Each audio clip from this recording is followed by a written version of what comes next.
Saudara-saudariku yang terkasih, salam sejahtera bagi kita semua. Saya ingin berbagi bersama Anda apa yang saya renungkan mengenai kisah Yesus yang menceritakan sebuah perumpamaan hal kerajaan surga seperti seorang pemilik kebun anggur yang mencari pekerja untuk bekerja di kebun anggurnya. Dan pada akhir cerita itu ada semacam selisih paham antara pemilik kebun anggur dan juga para pekerjanya. Nah, saudara-saudari, beriman itu proyek Allah. Nah, ini penting menjadi catatan di awal renungan saya ini. Beriman itu proyek Allah untuk bekerja di ladang anggurnya. Ini bukan ambisi sebenarnya ya, dan bukan proyek kita. Jadi beriman itu bukan ambisi dan bukan proyek untuk kepentingan kita. Beriman itu proyek Allah untuk pekerjaan dari Allah itu. Karena itu, sukacita orang beriman atau sukacita kita dalam beriman itu bukan tentang kita dapat apa, melainkan tentang bahwa kita dicari dan dipanggil oleh Allah untuk terlibat dan bekerja di ladang anggurnya. Ini yang menjadi sukacita kita. Jadi fokusnya adalah, kok Tuhan melibatkan saya? Kenapa saya dilibatkan Tuhan dalam proyek Tuhan? Nah, inilah alasan kita bersukacita. Jadi bukan tentang saya dapat apa sesudah bekerja bersama Dia. Gitu. Artinya, beriman itu bukan jembatan untuk kepentingan kita, tapi beriman itu adalah tujuan dari hidup kita. Jadi berelasi bersama Tuhan itu tujuan, dan bukan berelasi bersama Tuhan adalah jembatan untuk kepentingan kita. Iri hati merasa terabaikan itu menjadi indikasi bahwa kita terjebak dalam angan-angan bahwa beriman itu semacam bekerja di sebuah perusahaan. Dan kita boleh protes kepada bos, pemimpin perusahaan itu, jika tidak menggaji kita setimpal dengan jumlah jam kita bekerja. Tidak seperti itu beriman itu. Sama halnya juga ketika kita beriman sebagai orang Katolik. Gereja Katolik itu bukanlah perusahaan bisnis berkat. Gereja Katolik itu bukanlah perusahaan rahmat, perusahaan anugerah.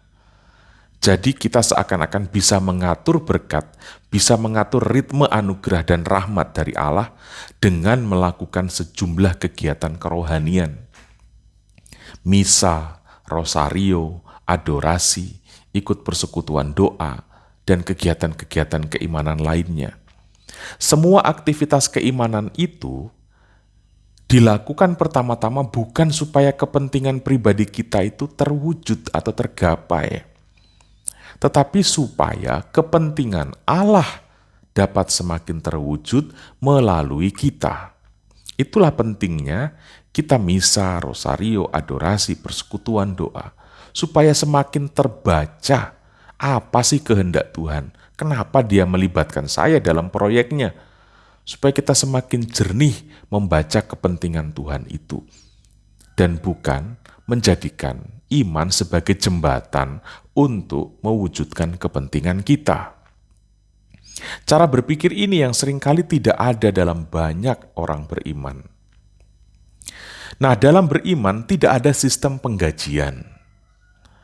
Dalam beriman yang ada adalah Allah memiliki proyek dan kita dipanggil, dilibatkan untuk bekerja dalam proyek itu.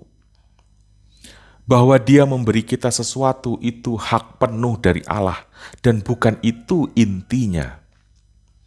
Yang jelas, Allah tidak mungkin lupa, Dia tidak mungkin tidak mengingat dan tidak memikirkan kelanjutan hidup kita, itu tidak mungkin. Tetapi lagi-lagi bukan itu inti dari beriman. Ibaratnya begini, ketika seorang umat Katolik diajak turne atau melayani pelayanan ibadat liturgi atau misa ke stasi-stasi oleh seorang pastor paroki, itu saja sudah senang sekali. Bisa dipanggil nemenin pastor ke stasi itu sudah luar biasa. Apalagi kalau dipanggil oleh Sri Paus, Bapak Paus, untuk membantunya membereskan meja kerjanya. Ini jauh lebih bahagia dan jauh lebih bersuka cita orang itu. Dan bukankah lebih tidak terbayang lagi syukur dan sukacitanya kalau dipanggil untuk menjadi mitra kerja Allah? Itu analoginya seperti itu. Apalah arti 1 dinar? Apalah arti 100.000, 200.000, 1 juta atau 2 juta per hari dibanding bisa ada bersama, bekerja bersama, ngobrol bersama dengan Allah. Nah, begitulah beriman itu sebenarnya, saudara-saudariku. Jadi, mari kita tidak salah persepsi dalam beragama. Kita tidak salah persepsi dalam beriman. Beriman itu bukan jembatan, tapi beriman itu adalah puncak dari kehidupan. Bisa beriman akan Allah, itu puncak dari kehidupan. Dan kita perlu merayakannya. Jadi beriman itu bukan jembatan untuk kepentingan kita. Saya menutup renungan ini dengan sharing sedikit. Beberapa umat yang sering melihat saya tampil di YouTube seperti ini bertanya, kenapa Romo Abba tidak meminta pimpinan supaya studi lanjut?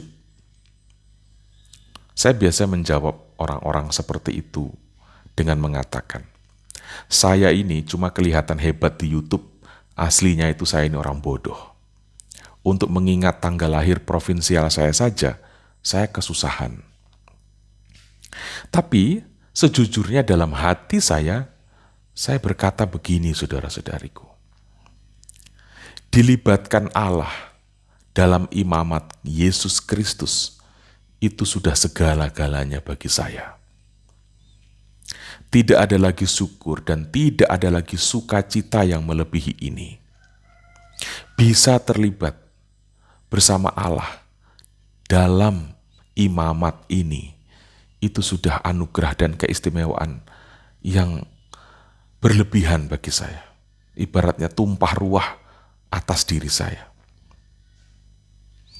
Justru kalau saya minta-minta tambahan yang lain, ini menjadi indikasi bahwa keterlibatan dalam imamat Yesus Kristus bukanlah sesuatu yang istimewa.